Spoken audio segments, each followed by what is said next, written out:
কেন সচিবালয় এস্টাবলিশ হলো? কেন সুপ্রিম কোর্টে আমরা রিট পিটিশন করলাম?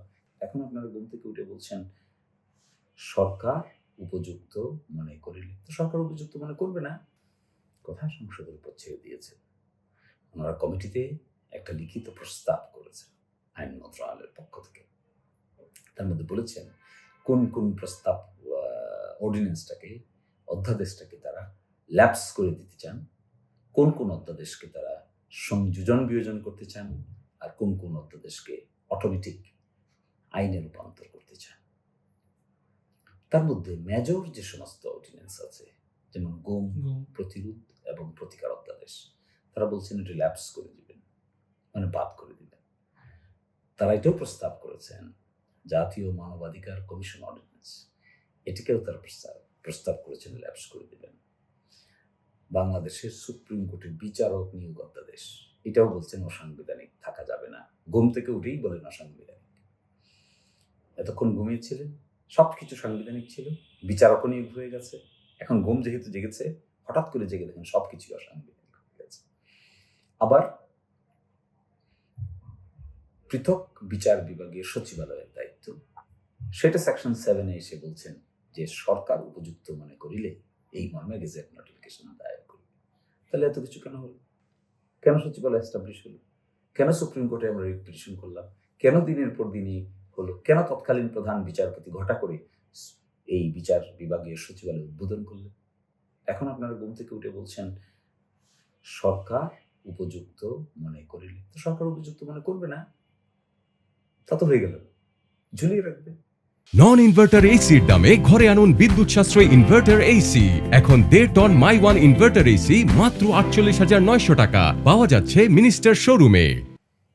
এরপরে দেখবেন ফাইন্যান্সিয়াল রেগুলেশন অর্ডিন্যান্স, এটাকেও তারা স্ক্র্যাচ করে দেওয়ার প্রস্তাব করেছে। কিভাবে সম্ভব? তাহলে এত টাকা ডিফালকেশন হয়েছে, এত টাকা দেশ থেকে বিদেশে গিয়েছে, বেগম পাড়া হয়েছে, মানি সাইফার হয়েছে, এগুলোর কিভাবে বিচার হবে, কিভাবে কালেকশন হবে, কিভাবে রিকালেকশন হবে, সব কিছুকে কেন্দ্র করে তুরস্কের অভিজ্ঞতা নিয়ে এই অর্ডিন্যান্স যাত্রা শুরু করেছিল। আপনি এসে বলছেন এটা আর দরকার নাই। তো আপনার সুবিধা তো আছে, আপনি সংসদে গিয়ে বলবেন আমরা মেজরিটি, রিপোর্ট দিয়ে বলবেন, বিরোধী দল যতই কিছু বলুক না কেন পাশ করে ফেলবেন। পাশ করে ফেলার অর্থ কি? পাশ করে ফেলার অর্থ হলো, খুব ইন্টারেস্টিং দেখবেন, দুদকের মহাপরিচালক অ্যাপয়েন্টমেন্ট করার জন্য সার্চ কমিটি আছে। ওরা প্রস্তাব করেছেন এসে যে সার্চ কমিটির বিধানটা বাদ রেখে এই অর্ডিন্যান্সটাকে অ্যাপ্রুভ করা যায়। তার মানে কিভাবে হবে? তাহলে দুদকের মহাপরিচালক যাকে চাইবেন সরকার তা সেই হবে। বাংলাদেশ ব্যাংকের গভর্নরের মতো সকালে হায়ার করবেন, বিকালে ফায়ার করবেন। হিউম্যান রাইটস কমিশনের যিনি চেয়ারম্যান আছেন, মেম্বার আছেন, তারা কি করে হবে?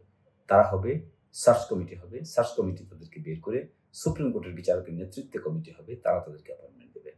তারা ওয়ান্স অ্যাপয়েন্টেড হয়ে যাবেন, তাদেরকে সেখান থেকে আপনি সরাতে পারবেন না। সরাতে গেলে সুপ্রিম জুডিশিয়াল কাউন্সিলের মাধ্যমে সরাতে হবে।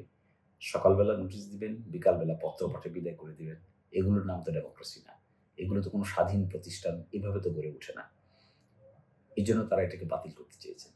কারণ দেখিয়েছেন ওখানে যে গুম প্রতিরোধ এবং প্রতিকার এই সংক্রান্ত অপরাধটা সংবেদনশীল, আইন শৃঙ্খলা বাহিনীর সদস্যরা এর সঙ্গে জড়িত থাকে। আবার বলছেন এই অধ্যাদেশ বাতিল। সংবেদনশীল আপনি বাতিল করে দিচ্ছেন, তো তদন্ত করবে কে? Human rights commission. Human rights কমিশনের আবার রিপিল করে দিচ্ছেন যে, আবার বলছেন এই ব্যাপারে আমরা পরবর্তীতে আলাপ আলোচনা করে ঠিক করব। এর অর্থ হলো গভর্নমেন্ট ইজ নট ডিসাইডেড। এর অর্থ হলো গভর্নমেন্ট নিজে কনফিউশনে আছে।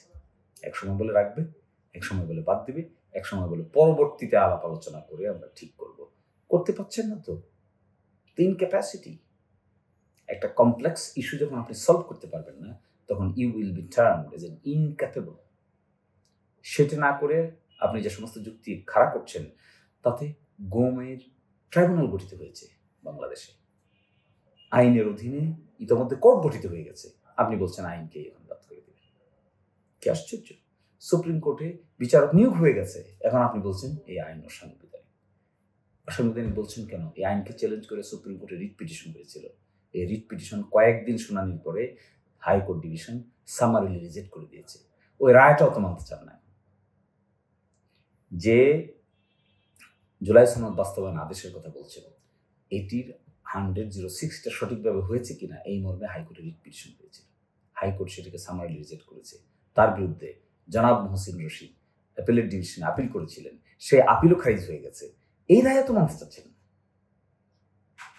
তাহলে কি দাঁড়ালো?